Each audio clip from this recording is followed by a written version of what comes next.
Sleep had become a stranger.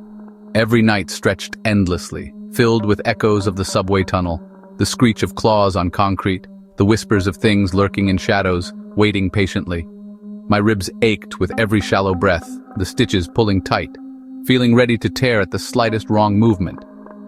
The sun had barely risen, casting dim gray hues through the window blinds, striping the small apartment in uneven bars of light and shadow.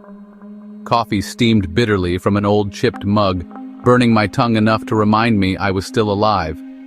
I dressed carefully, deliberately, each layer chosen to blend unnoticed in crowds, yet capable of stopping a blade or slowing a bullet. The hoodie felt heavy, thick armor plates sewn discreetly within the fabric.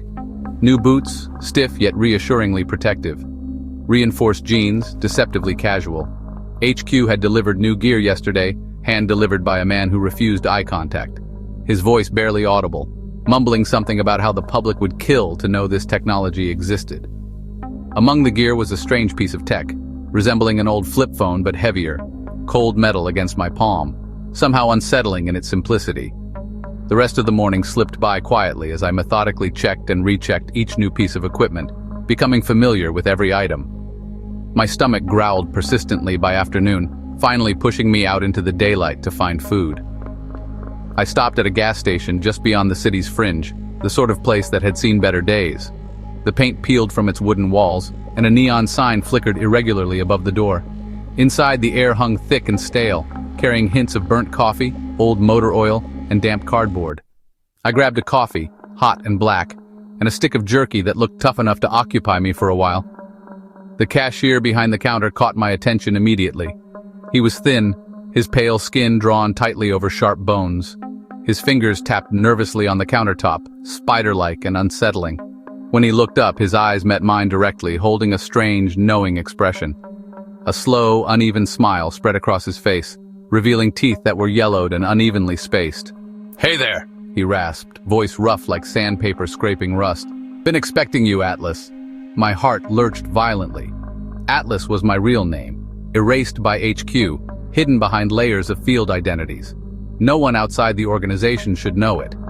My pulse raced, adrenaline suddenly sharpening every sense. "You've got the wrong guy," I replied tightly, hurriedly tossing coins onto the counter. Turning quickly, I moved toward the door. "Shame what happened to her," his voice rang out, stopping me cold. My blood froze, my stomach twisted painfully. She was such a pretty thing. Pure, uncontrollable rage exploded through me, driving out caution and reason. I whipped around, vaulting the counter in one smooth motion, slamming him back against the register hard enough to crack keys beneath him. In an instant, my elbow pressed brutally into his throat, his cartilage bending dangerously. "Who the hell are you?" I hissed, my face inches from his twisted smirk, barely containing my fury. "Whoa," he chuckled softly, disturbingly calm despite my weight against his windpipe. His breath stank of rotten meat. "Touched a nerve, did I?" "Who are you? How do you know her name?" I snarled, voice shaking with barely suppressed panic and anger. His ugly grin widened, taunting me.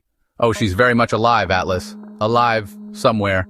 My heart pounded painfully, confusion and hope mingling chaotically, but before I could demand more answers, white-hot pain erupted through my side. Nausea surged as jagged claws ripped through my armor, dark fluid mixing grotesquely with my own bright red blood. The stench nearly overwhelmed me. Looking up, my horror deepened. The cashier's face was deforming grotesquely, bones cracking loudly as his skull expanded, eyes bulging unnaturally, turning oily black.